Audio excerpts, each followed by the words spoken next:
KaraokeBooks. Candide. Audiobook. Written by Voltaire. Translated by Tobias Smollett. Chapter 7. How the old woman took care of Candide, and how he found the object of his love. Candide followed the old woman, though without taking courage, to a decayed house, where she gave him a pot of pomatum to anoint his sores, showed him a very neat bed, with a suit of clothes hanging by it, and set victuals and drink before him. There, said she, eat, drink, and sleep, and may Our Lady of Atocha, and the great street, Anthony of Padua, and the illustrious street, James of Compostela, take you under their protection. I shall be back tomorrow. Candide, struck with amazement at what he had seen, at what he had suffered, and still more with the charity of the old woman, would have shown his acknowledgment by kissing her hand. It is not my hand you ought to kiss, said the old woman. I shall be back tomorrow.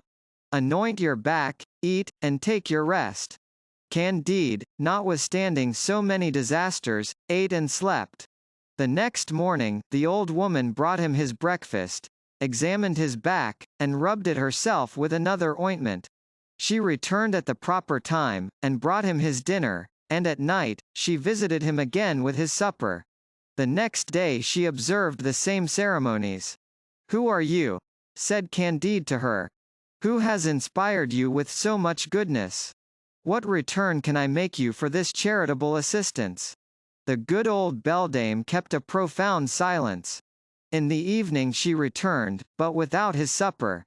Come along with me, said she, but do not speak a word. She took him by the arm, and walked with him about a quarter of a mile into the country, till they came to a lonely house surrounded with moats and gardens.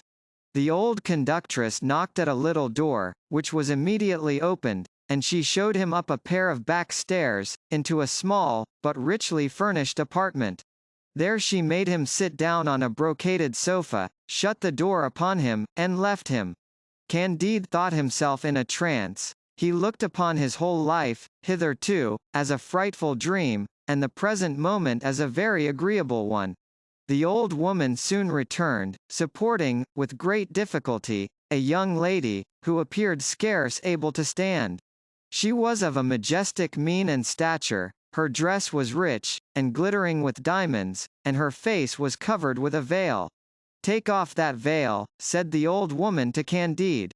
The young man approached, and, with a trembling hand, took off her veil. What a happy moment! What surprise! He thought he beheld Miss Cunegonde. He did behold her, it was she herself. His strength failed him, he could not utter a word, he fell at her feet. Cunegonde fainted upon the sofa. The old woman bedewed them with spirits, they recovered, they began to speak.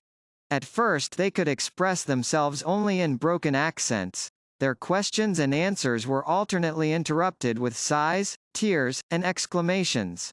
The old woman desired them to make less noise, and after this prudent admonition left them together. Good heavens! Cried Candide, is it you?